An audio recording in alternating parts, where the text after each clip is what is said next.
Autumn मेरा favourite season है। गिरते हुए पत्ते, ठंडी हवा और वो पीसफुल सा माहौल हमेशा अच्छा लगता है। गर्मी बहुत हॉट होती है, सर्दी बहुत ठंडी और स्प्रिंग में कभी गर्म तो कभी ठंडा मौसम रहता है। एक दिन मैं अपनी फैमिली के साथ घर के पास वाले जंगल में वॉक करने गया। ये रास्ता हम सैकड़ों बार चल चुके थे। सब कुछ नॉर्मल लग रहा था जब तक हमने उस बुजुर्ग औरत को नहीं देखा। वो थोड़ी दूर खड़ी थी। हमें लगा शायद रास्ता भूल गई है। मेरी वाइफ ने कहा, चलो हेल्प कर देते हैं। तो मैंने कहा, तुम लोग आगे चलो, मैं अभी आता हूं। मैं मुस्कुराते हुए उसके पास गया और पूछा, माँ जी आप ठीक हैं? लेकिन तभी सब कुछ अजीब हो गया। वो औरत अचानक रुक गई, कुछ नहीं बोली, बस मुझे घूरती रही। फिर वो मुस्कुराने लगी। वो मुस्कान नॉर्मल नहीं थी, बहुत क्रीपी थी, जैसे कुछ बुरा करने वाली हो। मुझे डर लगने लगा। वो धीरे धीरे अपने कोट के अंदर हाथ डालती है और उसे थोड़ा खोलती है। अंदर धागों में कुछ बंधा हुआ था, जैसे डेड बर्ड के सिर। एक अजीब बदबू हवा में फैल गई। मैं पीछे हट गया। वो औरत अब जोर जोर से हंसने लगी। मैं जल्दी से वाइफ और बच्चों के पास वापस चला गया, लेकिन कुछ नहीं बताया। बस कहा कि वो शायद थोड़ी सी पागल थी। मैंने सोचा बात खत्म हो गई, लेकिन मैं गलत था। अब वो औरत बार बार दिखने लगी, कभी ऑफिस जाते वक्त, कभी घर लौटते वक्त, यहां तक कि खिड़की के बाहर भी दिख जाती थी।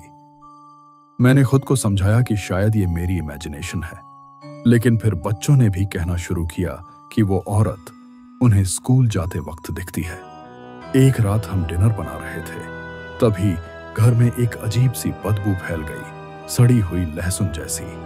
मैंने सोचा किचन में कुछ खराब है, लेकिन सब ठीक था। फिर मैंने देखा मिट्टी लगे छोटे छोटे बेयरफुट फुटप्रिंट्स, जो पीछे के दरवाजे से अंदर आते हुए सीधे बेडरूम की तरफ जा रहे थे। मैं डर गया। बेटी कमरे में थी, तो मैंने एक आयरन रॉड उठाई और धीरे धीरे उसके कमरे की ओर बढ़ा। दरवाजा खोला तो जो देखा उसने मुझे जमा दिया। वो बुजुर्ग औरत मेरी बेटी के बेड के पास बैठी थी। उसके कान में कुछ फुसफुसा रही थी। बेटी जागी हुई थी, लेकिन डरी हुई थी। मैं चिल्लाया, उसे दूर हटो। वो औरत ऊपर देखती है, मुझे देखकर फिर वही घिनौनी हंसी हंसने लगती है। उसकी उंगलियां गंदी और सड़ी हुई थी और वो मेरी बेटी के बालों को छू रही थी। मैं गुस्से में चिल्लाया। रॉड जमीन पर पटकी, लेकिन वो पीछे नहीं हटी। मेरी वाइफ आई, सब देखकर चीख पड़ी और तुरंत पुलिस को कॉल किया। तभी वो औरत खड़ी हुई, हंसना बंद किया, बोली, कुछ नहीं, बस बोली, तुम्हें अपनी बीवी का शुक्रिया अदा करना चाहिए, उसने पुलिस बुला ली। फिर उसने एक छोटा सा नाइफ निकाला और धीरे धीरे बाहर चली गई। पुलिस आई, लेकिन तब तक वो गायब थी। उन्होंने पूरा इलाका सर्च किया, लेकिन कोई नहीं मिला। कुछ दिन बाद मैं अपने दोस्तों के साथ बाइक राइड पर निकला। हवा बहुत अच्छी लग रही थी, लगा सब कुछ नॉर्मल हो गया है। लेकिन अचानक एक कार सामने से आई और हमसे टकरा गई। मुझे बस तेज दर्द, आवाजें और फिर अंधेरा याद है। जब हॉस्पिटल में आंख खुली, पता चला मेरे दोनों दोस्त नहीं बचे और जिसने कार मारी थी वो वही बुजुर्ग औरत थी।